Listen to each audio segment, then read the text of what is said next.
Hey guys, Jay, welcome back to the channel. Guys, I can't believe this. So many things are happening in the toy industry right now, it's just absolutely insane.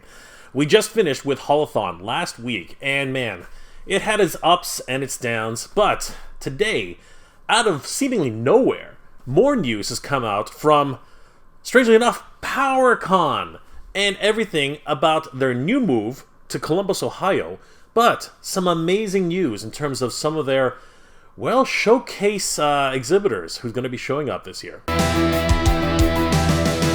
Yes, indeed, guys, NECA, the one and only NECA Toys, is going to be heading to Power-Con this year. This is kind of out of complete left field, considering that NECA hasn't had anything to do with Master Universe for such a long time. But we do have to keep in mind that Power-Con is switching focus from a centralized Master Universe, She-Ra, centric convention to a more, multifaceted convention. They're featuring Barbie, they're featuring Care Bears, they're featuring Master Universe, of course, She-Ra, Frozen. They're featuring so many different toy lines. It's kind of crazy and off-wall at times. But this is very important, as NECA has never been involved in practically any of these properties. So, what the heck are they doing there? Guys, we're going to take a bit of a deep dive to try and figure out why NECA is showing up at Power-Con this year. Alright guys, let's dive right into this and figure out what's going on. But, just before we get started, if you enjoy this type of content, guys, please consider subscribing to the channel. I post up to 2 episodes a week, and I hope you guys will enjoy. And don't forget to hit that bell notification, so you'll always know when new episodes are posted. Alright guys, without further ado, let's dive right in. Guys, check this out. Power-Con is happening on August 5th, 2022 this year. And you know what? As I said, they're featuring so many different properties. Teenage Mutant Ninja Turtles, Frozen, pretty much the entire gambit of toy lines from years past. It's kind of crazy. They do have a kind of narrowed focus, obviously, on retro toys, 80s culture, but the fact that they're engulfing all of these properties into one convention, it's very, very spacious in terms of what they're doing right now. But today's announcement really did throw a lot of people for the loop. If we scroll down to their news section, on their very first column, yeah, we can see that NECA is attending Power-Con 2022. As published on April 10th, 2022, attending Power-Con, NECA, the National Entertainment NECA, the National Entertainment Collectibles Association, a leader, creator, marketer, and global distributor of licensed consumer products based in some of the world's most recognizable movies, video games, comic books, and pop culture. The NECA group of companies includes developers and publishers like WizKids, Urban Vinyl icon Kid Robot, Joseph Enterprises, the creator of Chia Pet, and The Clapper, the iconic American products. As interesting as that is, it really doesn't tell us much. It's such a mystery. Why is NECA attending Power-Con? Especially at this junction where they're really changing, their entire focus. But is that actually what it is? Is NECA going to be debuting some amazing new reveals at Power-Con? For example, Power-Con is featuring the Teenage Mutant Ninja Turtles, which, of course, has been a huge brand for NECA. So maybe that's actually what's going on. Maybe they're actually looking to showcase some of these brand new releases, like their Turtle van, for example.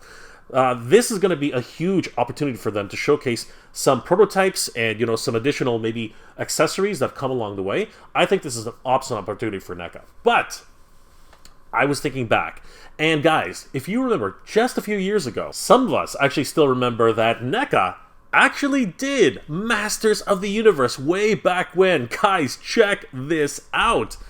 Oh my gosh, just a quick Google search on NECA Master Universe reveals that, yes indeed, way back in the day, the 2000X stanchions were actually developed by NECA. These were marketed as mini statues, and honestly, I am kind of had this all the way in the back of my head as to remembering that these things actually existed. So let's just take a really quick look at some of these amazing figures that were released back in the late 2000s, 2010, I believe. Let's just have a quick look. NECA was involved with Master Universe all the way back when. We can see here some of the mini statues like He-Man, the most powerful man in the universe here. He's got his huge, gigantic battle axe. He's got his sword. Now, it should be noted that these are stanchions. They are not movable or articulated action figures at all.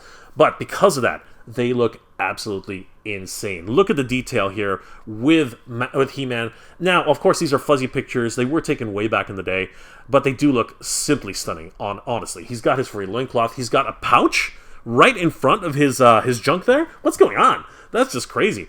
The ornamentation that's available in these statues is just unmatched. They do look super, super detailed. This is crazy. Here we have another shot of Skeletor here. Honestly, Keldor has never looked more menacing in his alter ego. He looks absolutely frightening. The colors, the paints, the deco, it's just absolutely beautiful. This is what we were expecting way back in the day when Masters Universe first hit the scene, all the way back when the 2000X series was relaunched for the public. And having someone like NECA come in and do their amazing sculpt work really did help to push the brand all the way back when. See some of the packaging design from the Four Horsemen designs, mini statues for the Master Universe. We see Battle Armor He-Man here, and he looks absolutely stunning. We also see Jitsu here, and these look absolutely incredible. Now, I believe these illustrations were based off some of the comic books that were being released at the time, but if you look at the reimagining of Jitsu, his hand is absolutely gigantic, which is a huge juxtaposition to what's being released now that has just been announced by Mattel. So yeah, this is perhaps a return to form for this line. Here we have Webstore. Oh my god, what a nightmare this guy was. He absolutely looks super frightening. And the sculptors over at NECA really did an amazing job with him. They also did these mini busts, like we see here with He-Man. And they in themselves were just like, desk ornaments that you could put on your desk and, admire, remembering what it was to actually love the Master Universe way back in the day. We also had busts for Mechaneck, Tila, Man-at-Arms, and they looked absolutely stunning. Here we have Faker, and of course, he looks amazing. I love the way he's hunched over, the blue colors, all of the orange armor, just absolutely stunning. Yeah, these mini statues were incredible at the time, and you know what? They still hold up today. If we take a look here, Webster, look at the detail. Now, these ones were slightly larger in size compared to the original releases, but honestly, look at the amount of detail that's in here. This is absolutely crazy. Clawful, Stinkor, fan favorites all around.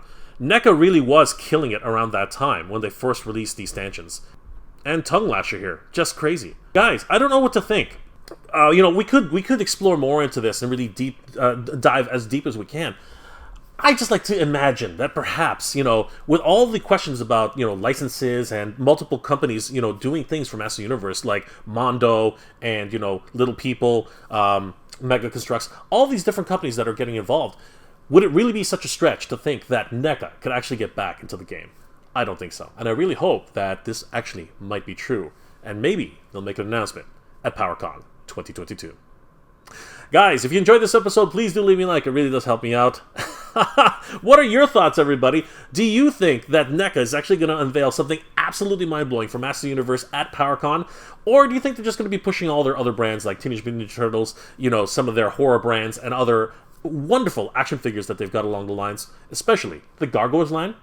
Guys, please leave the comments in the comment section below. If you enjoyed this episode, guys, please do leave me a like. It really does help me out. I hope you're all doing well and staying safe, everybody. And as always, thank you very much for watching. We have the power, everybody. We have the power. Geek proud. I want to take a moment to thank all of my Patreon and channel member supporters. A huge shout out to Ryreckon33, Old IT Guy, Princess Kagli, John Joker, Michael Traverso, Christopher Herndon, and Joseph Michaels. Thank you so much, everybody. Your support means the world to me and really does help the channel to keep going.